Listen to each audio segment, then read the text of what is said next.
Okay, well, good afternoon. Welcome to October. Happy Open October and happy International Open Access Week. I am Micah Zeller and I work in scholarly communication services for the libraries here at WashU. And today we have the pleasure, dare I say honor, of hosting a presentation by Dorothea Salo. Dorothea is a distinguished faculty associate at the University of Wisconsin iSchool, where she teaches information security, library technology, and organization of information. Dorothea is also an academic librarian with expertise in research data management, digital preservation, and scholarly communication. This is not Dorothea's first talk. Indeed, she has been invited to speak for varied audiences on a variety of topics, and we are thrilled that Dorothea and all of you are with us today. So without further ado, I will yield the days to Dorothea. Thank you, Micah, and thank you for that very, very gracious introduction. I am watching the chat, so let me know if audio goes out or anything goes wrong, but hopefully this will be good. Hello, everyone. Thank you so much for inviting me here and for giving me your time. In return, I will be giving you my somewhat irreverent, very, very ranty, and not even slightly polite take on the current state of scholarly communication and how we got here, with special reference to why it costs what it does and how we might be tightwads when it comes to those costs. Now, I'm assuming this is a crowd with a lot of librarians and some faculty in it. That's pretty typical of the audience when I give talks like this. And I've been doing that for 15 years or so, one way or another. I'm assuming that not everyone here knows how the financial side of scholarly publishing works. I know that a lot of you do, but I don't want to assume that of everyone. And I certainly don't want to assume that everyone is cognizant of how it's been changing. But I can also safely assume that everyone here, librarian, faculty, staff, student, whoever, everyone here has heard some misinformation or even disinformation about all this. I am assuming that everyone here who publishes needs their publications to give them some form of career prestige. But not just assuming, this is an axiom in my book. The rules around prestige are often outdated or even unethical. And navigating that while not rewarding price gouging is a tough challenge. I publish in the journal literature too, I get it. When I'm working with a co-author who's up for tenure, they choose the publication venue and I do not argue, all right? Because I don't have to worry about that. When I can argue though, I do. Because pushing back on the current state of things is a tightwad move, and I hope that you will join me in it at least sometimes. That said, I am not here to tell you where to publish.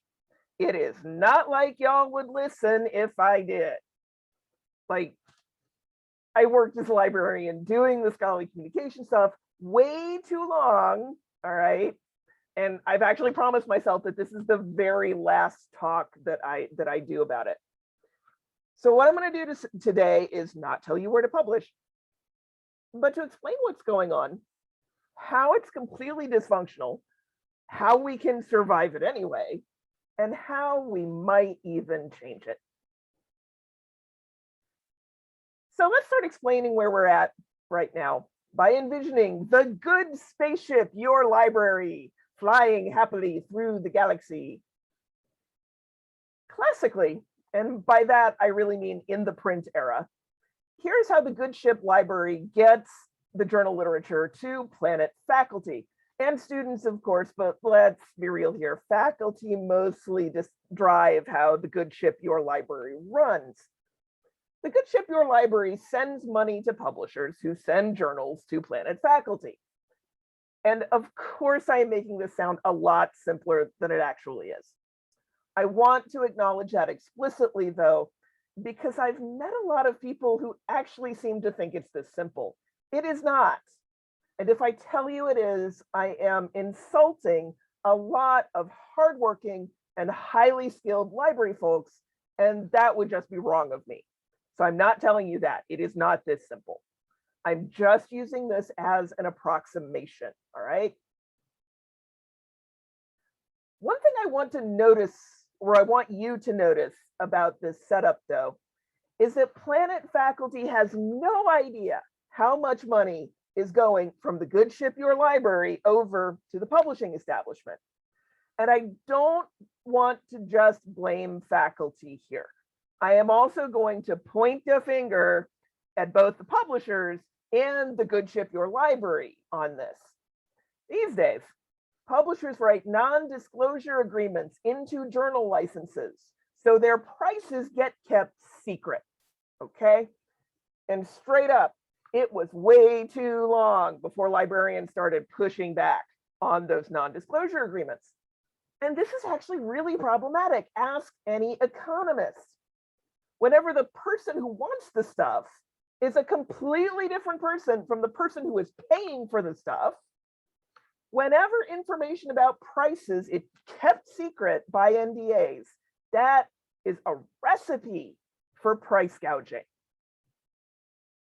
So my Tightwad rule number 1 is really simple, and it's aimed straight at libraries. Do not sign NDAs. Do not. Don't do it. Whenever you can, make your journal costs not only known to your institution, but actually public. All right. And enshrine no NDAs, no way, no day in library and institutional policy. Because you need written policy on this. Anything else is totally unfair to the librarians who are negotiating licenses. Any salesperson is going to steamroll a librarian who says, you know what, I just don't kind of like NDAs, could we not? It's so much harder to steamroll an actual written policy. So write one. But let me get back to my story here. What happened was the publishers raised journal prices, as businesses will, and the Good Ship Your Library paid up because Planet faculty needs the journals, right? Hot diggity dang, said the publishers. We can charge whatever we want, at least for our most prestigious and popular journals, and we will totally get away with it. So they demanded more money and more money and more money until the outer hull of the Good Ship Your Library just totally blew out. Oh no, red alert, hull breach, money just pouring endlessly out of the spaceship hull. Now, y'all need to ask older folks like me, okay, about journal cost escalation, because there's this myth out there that the internet did it. Nah, no. My now retired anthropologist dad used to rant loudly at his family about journal cancellations when I was just a little kid, right? Maybe 7 or 8. What he thought we could do about it, I'm not sure. But hey, I grew up to be a scholarly communications librarian for a while, so maybe it made a difference. Anyway, I am hitting the big 5-0 next year, okay? The web is barely half that age. Journal cost escalation long predates the internet. So what did Planet faculty do when the Good Ship Your Library's hull blew up? Not a thing. Not one thing. I mean, other than complain to their partners and kids and blame librarians. Whole lot of librarian blaming going on. And I will return to this point. But the internet did, in fact, change things. It made possible something that is called the big deal. In the big deal, the Good Ship Your Library is still sending money to publishers, and Planet faculty still has no earthly idea how much. But instead of just one or a few journals, the publisher ships over a big, huge wad collection of journals, most of which Planet faculty doesn't even want. But hey, more journals feels better than fewer journals, so here we are. You want to guess what happened next? I bet you can guess what happened next. Because it was the same cost escalation that we saw before. Publishers demanded more money for big deals. then lots more money. If you guess this, good for you. And so the good ship Your Library searched its couch cushions, which in practical terms means canceling independent journals that weren't part of big deals, cutting book budgets, cutting capital budgets, even cutting staff and services when things got really bad. Because Planet faculty got hooked on the big deal. And the economists, again, tell us that loss aversion is a thing. The good ship Your Library knew pretty well that if big deals suddenly went away, Planet faculty would send the good ship Your Library to the scrap yard. So the good ship Your Library, not wanting to go to the scrap yard and not wanting another hull breaches are bad, got together with other good ships to form a whole fleet of library spaceships, pretty much just to be able to afford big deals. These spaceship fleets are called consortia, and these days, every academic library belongs to 1 or 2 or 5 different consortia. And I mean, you'd think the existence of library consortia would be obvious, but it is the year 2021, and I still run into faculty who tell me that libraries should band together to increase our purchasing power, like this is a new idea or something. So yeah. So if you're the publisher, what do you do about the library spaceship fleets? Well, you just raise prices some more, obviously. It really didn't take that long before library consortia started springing hull breaches and bleeding money out into the uncaring nothingness of deep space. And nobody's been able to repair the breaches. They just keep getting worse.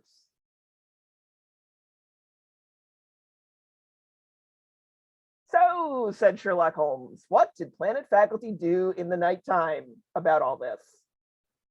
Planet faculty did nothing. Except blame librarians some more and tell us to do things we were already doing. Now, I am about to pay off this spaceship metaphor, okay? Here is where I pay it off. The thing about a hull breach in deep space is you cannot fix it. You cannot even expect to survive it if all you do is pump more air in.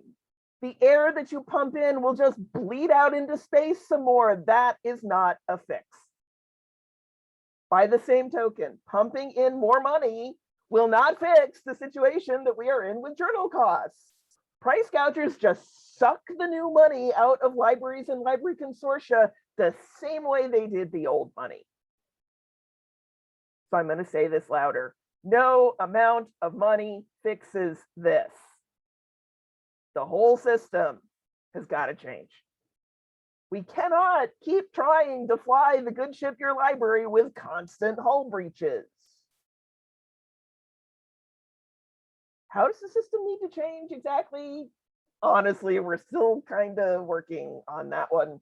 That's the reason that I've spent 15 years thinking and writing and talking and teaching about this stuff. There aren't any easy fixes. And we're still working on making the hard ones a reality. So let's think about this a slightly different way. What is it exactly that publishers are selling when they sell big deals? I mean, the easy answer is they're selling journals. But that answer actually doesn't get us anywhere useful. So let's try again. We could say they're selling journal bundles, and that's closer. It opens up some interesting analogies, one that you'll see in this. Yes, thank you, I'll get there. Some interesting analogies like cable TV, all right? But again, just bundling by itself has not helped us fix the money hemorrhaging problem. So I'm gonna move on from that as well. Here's how I think about it. Once journal publishing moved mostly to entirely electronic, what publishers did was build walls between their journals and Planet faculty. And these walls are made of copyright contracts and NDAs. And that's all I'm going to say about that. If you want to know more, you have librarians that you can talk to. And it's not like this is a new idea, right? Most people call these paywalls, and they're not wrong. So what publishers are actually selling when they sell big deals, and I just saw it in chat, is access, which in this metaphor that I am setting up for you is basically a hole in the wall that they built. That's it. That's all. That is what they are selling, just a hole in the wall. I mean, I guess it's nice work if you can get it. But there's also an implicit sale going on that doesn't often get discussed. And even I have only hinted at it a little bit so far. And it's what I call the sale of academic love. The rest of us in the regular world usually call this prestige to faculty. And I mean, if faculty didn't need to publish in and review for and edit journals to protect their careers, a whole lot of journals wouldn't even exist, am I right? Because faculty have a lot of claims on their time. Many wouldn't do publishing related work at all if they didn't get something for it, and they're not getting money, at least not directly from publishers. What they're getting for it is career advancement. So this is also a kind of sale, just not in money. It's an exchange of prestige for labor. And the prestige economy of journal publishing interacts with the actual money economy in some fairly unsavory ways.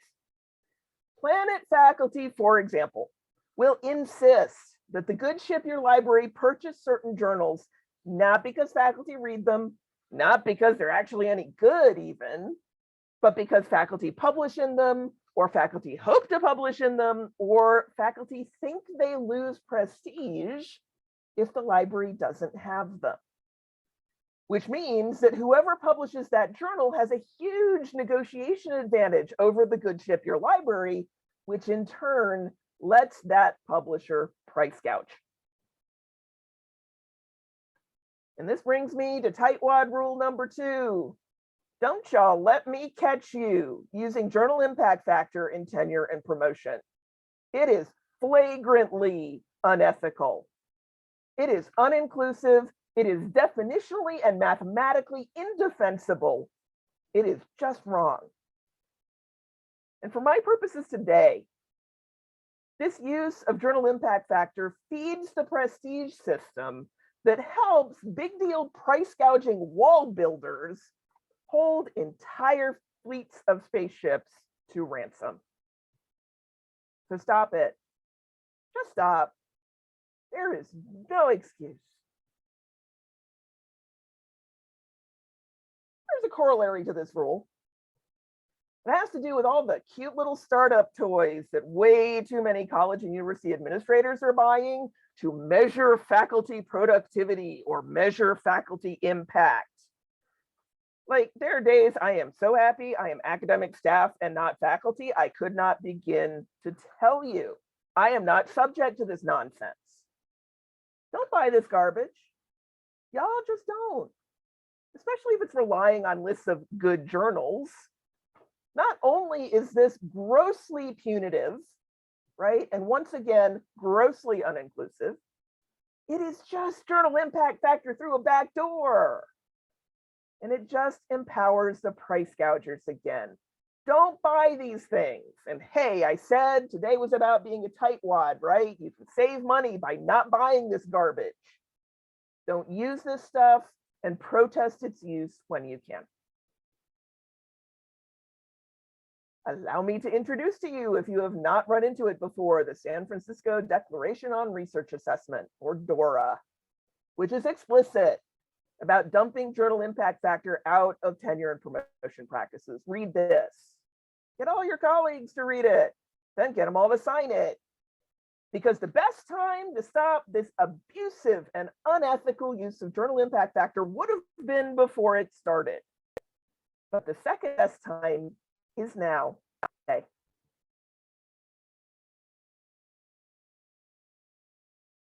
Now back to Planet faculty. Hey, Planet faculty, don't donate your editing and reviewing labor to price gouging wall builders, right?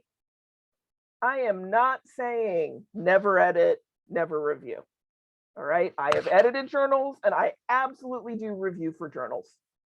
I just review for journals that aren't run by price gouging wall builders.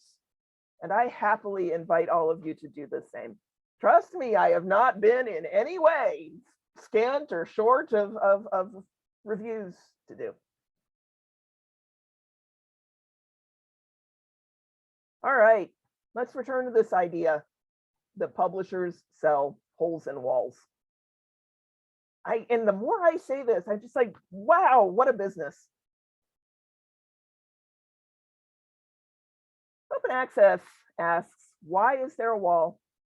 Why is there a wall at all? What do we need this wall for? That's the whole point of open access. Who needs these walls other than wall builders? Who wants them? What would be different? What would be better if we stopped building walls and if we tore down the walls that we actually have? To put it mildly, this is not a question that endears itself to publishers selling holes in paywalls. I'll spare you the details, ask your librarians, but please take my word that the current system of wall building is galactically lucrative, mostly for the biggest players. And the Great Recession and the pandemic changed that in basically no way at all. So Tightwad rule number 4 is be careful who you listen to about open access, okay? If somebody's living depends on wall building and wall maintenance, they're quite likely to defend walls. I'm just saying. And it's not just the usual suspects. Huge multinational publishers act like this. Some librarians do, all right? And is there anything at all as wildly panicky as a university press director when the university moves toward open access to dissertations, right? And a whole lot of scholarly and professional societies whose budgets have gotten fat off selling their journals to big deal publishers say some things that are just eyebrow raising. Okay. And I'm just going to lay one thing out here. If you get all your scholarly communication news from the Scholarly Kitchen website, I'm going to need you to expand your information horizons, okay? Scholarly Kitchen was founded by wall builders. It runs off wall builders and it exists basically to defend walls. I'm going to need y'all to read some other stuff, okay? Have a look at the Open Access Tracking Project. It's pretty cool. So what about me? What am I making my money off of? Good question, legit question. Glad you asked. I am out of the scholarly communication business. I have not been a scholarly communication librarian for 10 years. I'm done. I am not going back. It's not how I make my living anymore. So what's important to me? The reason that I'm here today, even 10 years out, my desire is the very librarianly desire for more and better information for more people, which means it has to mean fewer walls.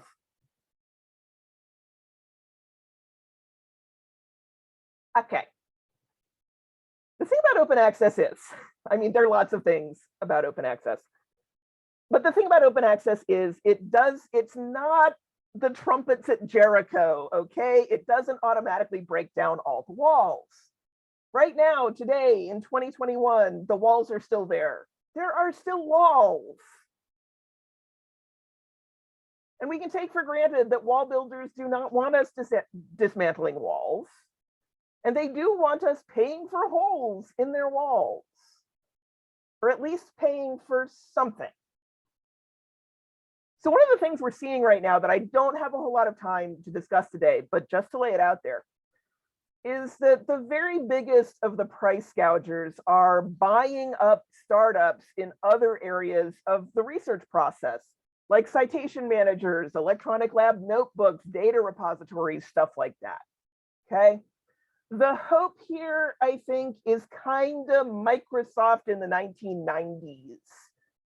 Be the one place where all the work ever gets done. And then you can charge out the wazoo for it. And it definitely makes sense to me to be concerned about this strategy, but also remember how well it ultimately worked out for Microsoft. I tend to think that research just has too many processes embedded in it to monopolize in that way. But I've been wrong before, so we'll see. And in the meantime, we still have to break the current stalemate. So how do we do that without emptying our wallets into that cold abyss between the stars? Option one is to keep our stuff outside the walls, stop the stuff from going inside the wall in the first place. So Tightwad rule number 5, right? Stash your open access pre or post prints in a nonprofit, non-tech startup, ideally library run or library funded repository. Y'all who have open access mandates from funders, using a proper repository almost always fulfills the mandate, and it won't cost you 1 penny out of your grant. Tightwads rejoice. Now, there are complexities to this. And after 15 years of doing these talks, I'm absolutely bored senseless with explaining them. So I'm not going to do that. I'm going to refer you to your librarians if you need more information, because, hey, information, it's what librarians do. No, your own website is not a substitute for this. All right. When you retire, when you move on to another institution, when you move into industry, what's the university going to do with your own website? They're going to deep six it. It's going to be gone. Right. And your own website may not get indexed in Google Scholar anyway, which is a thing that you probably want. And just miss me with those startups. All right. And miss me with sites like SSRN, Social Science Research Network, that are owned by the big deal price gougers. Could we not? Or if you must, all right, if everybody in your discipline uses SSRN, I'm not going to tell you not to. I am going to tell you to both and. All right, put one copy wherever you're going to put it, and put a copy in your local repository. So when the startup folds, when the price gouger pulls a site like SSRN behind its paywalls, you're still covered. You're still open.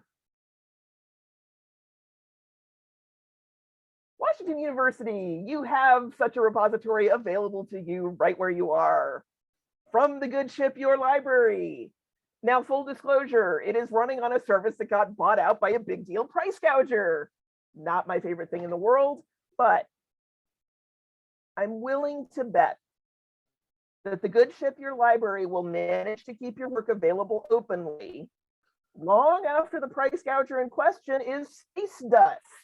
May that day come swiftly.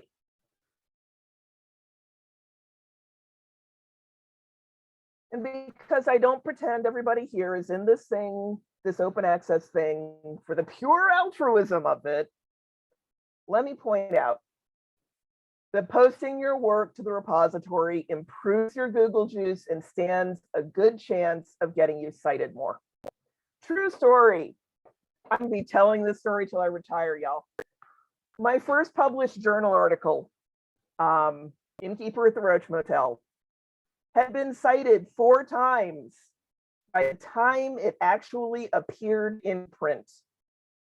Like, how is that even possible? I posted the preprint and actually a postprint to my local institutional repository. It was in a themed journal issue, so the other authors on the theme read what I wrote and said, yes, we might want to mention and cite this.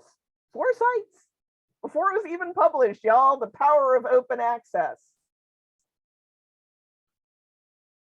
And posting good work, and I know you all do good work. I know you do. Posting it to repositories also helps people. It helps students, it helps policymakers, it helps independent scholars. For those of you who are in science, it helps clinicians, it helps industry. All right. Helping people is never a bad thing. In the bigger picture, though, open access in any form ultimately reduces the amount of material that is walled off, which in turn reduces the value of holes in walls, which if we're really lucky and over the long term, might actually help us plug the hull breaches in the good ship, your library.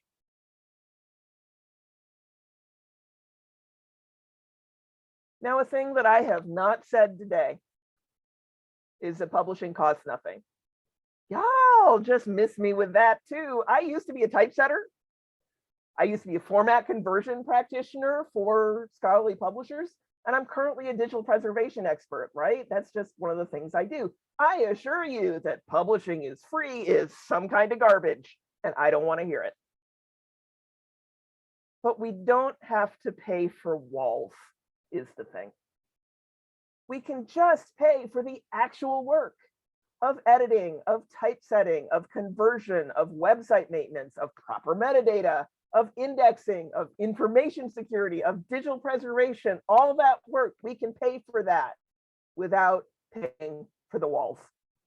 The walls are not necessary, even though the other work is.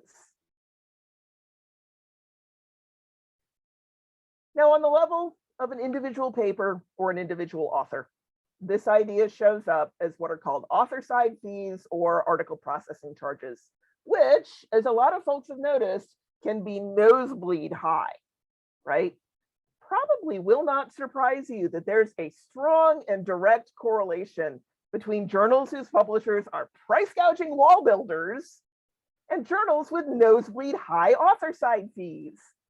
So buyer beware here. Because a scenario where Planet faculty starts depending on paying author side fees, because that's the only way to get them academic love, just opens the door yet again to price gouging. Faculty need to publish. Not publishing, not an option. It's a little bit of a captive market here. So letting the price gougers own this game is just going to make Planet faculty itself blow up. Tightwad rule number 6, if you're staring at author side fees, try negotiating them. Of course, they can say is no, right? And also see if your funder or your department or a fund at the institution will pay them on your behalf. This is just common sense. I do not, however, hold with the idea that faculty should never have to worry about costs. Faculty should have to worry about costs, because faculty not worrying about costs is how the good ship, your library, blew a hole in its hull in the first place. Now, a more collective approach to paying for everything except walls got started, coming up on a decade ago now, from university libraries in the Netherlands.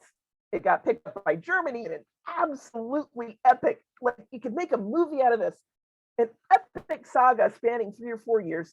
And on this side of the pond, California and a few other places, University of Montreal up in Canada, some other places, have been pioneering it. And this collective approach is commonly known as a transformative agreement or a read and publish agreement. And the way this works is, along with paying for the usual hole in the paywall, the good ship, your library, pays for a certain quantity of, or price for, or discount on open access for articles that are published by your institution's faculty. And I am glossing over a lot of detail here. These negotiations are really complicated and really fraught. If you negotiate this stuff, I bow to you. You are amazing. Wow, you're the greatest. But that's the basic idea. There's a lot of criticism of these deals out there, and I am not going to lie, a lot of it is warranted. The inclusion and equity issues around transformative agreements, read and publish deals are real. and they are serious, and they may even be inherent in the model, though honestly, I don't think they have to be. But the status quo, not an acceptable alternative here. We cannot go back to nonstop hull breaches. So I encourage thinking about these deals as stalemate breakers, a chance to negotiate with publishers about something that is not just price, and ultimately something that actually does break down some walls. Now, maybe that still doesn't make you warm to these deals. That's fine. That is legit. But all of us need to be thinking about how each of us and all of us are gonna help break this stalemate, because we gotta break it somehow. Tightwad rule number 7. If there's a big deal license or a transformative agreement or anything like that under negotiation, you need to support the good ship your library often and loudly and in public, even if you disagree with how the negotiation is going. Disagree in private all you want, support in public. And the reason for this is negotiation 101. Folks, talk to your rhetoric faculty. If the good ship your library cannot walk away from a deal because Planet faculty is hassling them, especially in public, that's a recipe for more price gouging. The price gouger has the library over a barrel and they know it. And the good ship your library cannot walk away from deals if Planet faculty undercuts them in public. So don't do that. It doesn't get you better deals.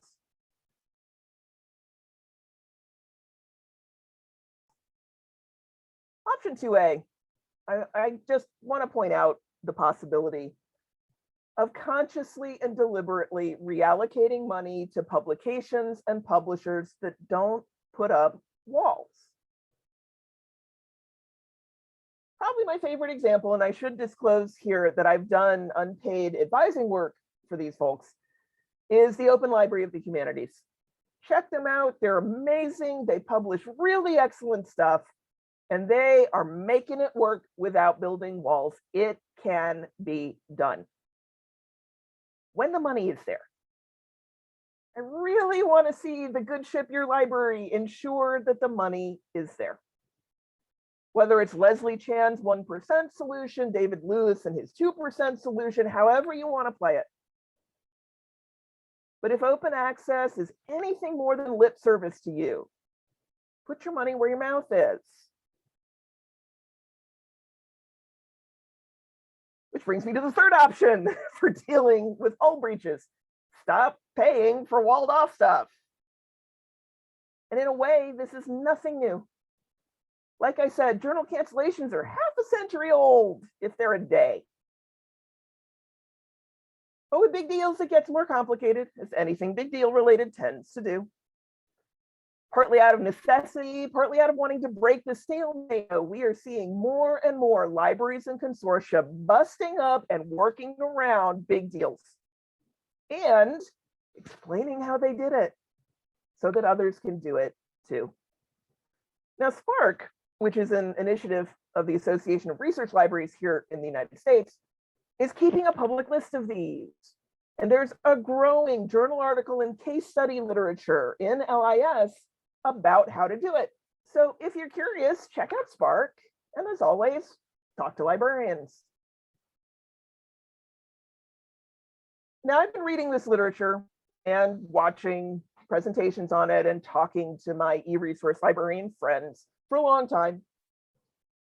So the most fundamental advice for busting up big deals is so important that I'm turning it into Tightwad rule number 8. Communicate, communicate, communicate. The good ship your library absolutely cannot, should not, must not spring a major cancellation on everybody suddenly. They have to explain what's going on and why. We've seen what can happen if they don't. There's plenty of horror stories here. And out of respect for libraries that found themselves between a rock and a hard place, I'm not going to list any. But the pattern is clear. If Planet faculty doesn't start an insurrection all by itself, which it often does, the wall builders go behind the library's back to Planet faculty to foment that insurrection.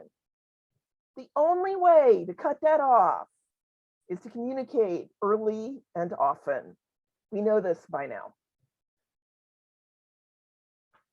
To Planet faculty, I say, don't get taken in by the wall builders. What is wrong with y'all? Don't you let me catch you blaming your library for this mess. Blame the vendors, blame the vendors, blame the vendors. That is the only viable road to fixing hull breaches. Last tightwad rule before I sum up. Talk to the good folks at the Good Ship Your Library about all this. Citizens of Planet faculty, some of you are probably feeling kind of attacked right now.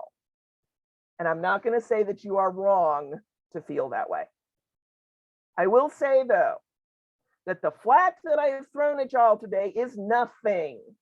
It is nothing compared to the erasure, insults, condescension, and abuse that librarians routinely hear from faculty, never mind what they hear from the wall builders. It is not okay. It will never be okay, and it needs to stop. And I am saying this to y'all in the very confrontational way that I am saying it because I am an outsider. In our little planets and spaceship scenario here, I am a bug-eyed alien. So I can be confrontational. Planet faculty cannot hurt me the way that it can and does routinely hurt librarians. Do not talk at your librarians. Especially do not talk over them. Talk with them, please. There is a difference. I think you know what it is. Because we really need all hands on deck if we are going to fix these hull breaches. So summing up, tightwad rules. Rule 1, never sign NDAs. Rule 2, do not use journal impact factor to judge individual scholars for tenure and promotion. Rule 2A, do not buy researcher productivity tools that rely on lists of good journals. Rule 3, donate your labor only to publishers who are not price gouging wall builders. Rule 4, if they make their living off building or maintaining walls, do not uncritically trust what they say about open access. Rule 5, stash your OA pre and post prints in a nonprofit, non-tech startup, ideally library run or library funded repository. Rule 6, if you're staring at author side fees, negotiate them and see if somebody else in your orbit will pay them. Rule 7, if your library and a wall builder are in a tense negotiation or a stalemate, please support your library. Rule 8, a library that is planning to trash big deals has got to have a communication plan around that. And Rule 9, talk with librarians about all this.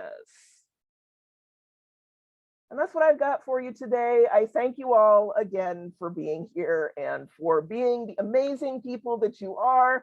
Onward open access, and thank you, fellow tightwads. And we do, yay, have time for questions. So I guess type them in chat and I will repeat them aloud. And let's get a conversation going. Thank you so much, Dorothea, for sharing your perspective and for expanding our horizons and for your specific list of rules and options. I think if we were in the same spaceship, you would see a lot of smiling and vigorous nodding today. Good, Please, good. as Dorothea said, please do put thoughts or questions in the chat or in the Q&A, and we'll do our best to draw attention to them. We've got a question in the Q&A, and it's a great one, actually. Thank you for these rules, says an anonymous attendee. You're very welcome. Some universities are disinvesting from fossil fuel industry in their endowments. Are you aware of any institutions that have disinvested from wall builders? I love you Anonymous attendee, this is a wonderful question. I think the divestment metaphor is actually really, really salient, a really good metaphor. It's something that we in the Good Ship Your Library have not tried yet as a way of communicating with people about this. I think it could be really powerful if we did. I don't, to actually answer your question, know of any library or any institution that has done this. I would love to see some of the folks in this webinar give it a try, see what happens, report back. John Dupuy asks, how does all the panic around predatory journals play into the tightwad versus wall builder struggle? Great question. The whole predatory journal thing is wall builder propaganda, y'all. Crappy journals we shall have always with us. This is also not a new thing. The difference, insofar as there is a difference now, is that it's a lot easier to set up a crappy journal and to get authors, many of whom are a lot more naive than most librarians, to pay author side fee charges. There's a whole lot of messed up incentives there. I'm not blaming those individual authors necessarily. The publisher perish, the X number of publications by the time you go up for tenure thing.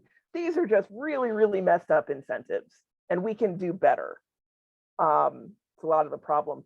But as a rhetorical tool, the talk about predatory publishing is one of the things I was thinking about when I said we've all heard a lot of disinformation about all this. Elephant in the room here, Beale's list. Beale has said a lot of things about publishing that are straight up racist. Okay, not okay. Beale's list had quite a bit of racism at its foundation. What it did not have was solid measurable criteria. It infuriates me that this list is still in use in the literature as a journal judgment tool. This is wrong. We need to stop doing it. All right, couple things in the chat. Michelle Jabot says, I'm really interested in library communication generally. What are the mechanics of good library communication plans? Who writes them and what kinds of training do they have in librarianship? Interesting you should ask, because I mentioned earlier that California has done a really good job playing a long game with scholarly communication, and this is true. And I mean the entire California library system, the whole fleet. When it came to the latest fight with Elsevier, they actually hired a communication consultant, all right, to help them shape their communication strategy because it was that important to them. So I want to lay that out there. That is an option. As for what kinds of training do they have in librarianship, I used to teach one of my dearly departed courses that I don't get to teach anymore. Was actually a course on publishing and libraries. And this was one of the things I made my students think about. Okay, how do you move the needle? Pick a goal, build a theory of change around it. And then I jokered them. I said, you need to explain to me, if your goal is so great, why it hasn't happened yet. All right, and how you are going to make it happen over vociferous objections from many stakeholders. And that was useful, I think, for not because it necessarily taught them anything about communication, which is frankly not my strong suit, but because it made them realize that these issues are not easy. There aren't simple fixes, and the communication that you around any strategy that you choose is actually really important. So that's probably not the answer you want, Michelle, but if you have it in-house, go ahead and hire it. I'm not going to fault you. Eric asks, wall builders moving to try to capture the whole research process might have a slight advantage. Things will finally become substitutable goods. Yes, yes. That's one of the big reasons I don't think this strategy is going to work. Any platform that you try to create for the entire research process, there are going to be lots of pieces, parts that are going to be substitutable that you can get other ways. That is absolutely correct, Eric, and it's a very, very good point. Thank you. Why for giving journal doing an open house? Any other ideas I should pitch? Simon Fraser University in Canada makes this extraordinarily straightforward. They basically publish their journal budget and where it's going on their website. And I really like this as a strategy because there's a thing about faculty too. Even when you communicate something and it seems like they're not listening, which is a thing that happens. When they come to you furious because you should have told me this, you should have consulted with me about this, if you can prove to them that you have communicated, okay, and that they should have been paying attention, frequently they back off, right? Because these are people whose self-image is largely predicated on knowing what's going on, all right? And in fact, pushing the boundaries of what's going on. So if you can tell them, we told you what was going on and you didn't listen, that's actually really powerful. So yeah, Simon Fraser, participating in the Spark list, whatever you can do. I know a librarian who actually freedom of information, their own library. They were at a public institution, of course, which Washington University isn't. So this won't work for WashU. But if you're at a public institution, you can try to freedom of act those budgets. Won't always work because of those NDAs. But if you then shine a spotlight on the NDAs, you're starting to build the communication strategy and a move the good ship your library on all this.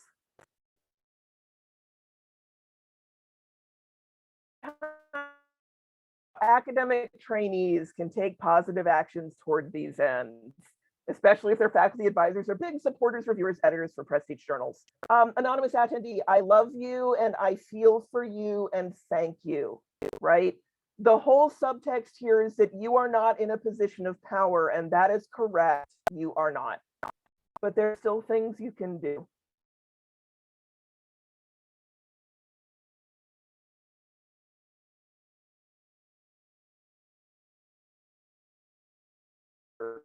Because that's frequently not a conversation that you can win. What you do.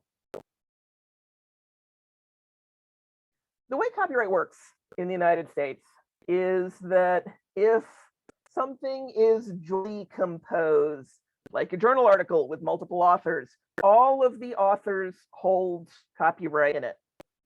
Look, oh, interesting. You might have to end up knitting that together, but it will work. Anyway, when you're journal shopping, look for journals that have a decent green open access policy. And this gets into the stuff that I wasn't going to talk about, but Sherpa Romeo, type that into your favorite search engine. Find that. That is where you look for journal policies. Write the article, publish the article, and then you, person who cannot talk down your mentor, you can put that article in the institutional repository. You do not actually need your mentor's permission, not legally. So what you do and the way that you behave, you can set an example for your mentor. And I really think that's one of the most powerful things that you can do. Thank you so much for asking that question. And if you want to discuss further, feel free to email me. I am happy to strategize with you on this. Yes, John, Bill Benton is actually who I was thinking of. when I said freedom of information, York University in Toronto over publishing contracts. Not the first.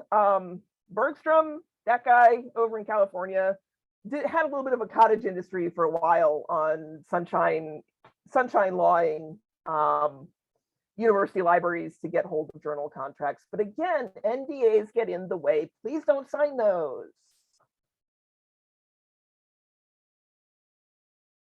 All right, it is 3 minutes still, and my voice is giving out. I don't know about y'all. So I will thank you again one more time for giving me a whole hour in your Friday. That is a lot, and I am super, super grateful. Best of luck to you, not only during Open Access Week, Open Access Month, but always. Thank you again, Dorothea.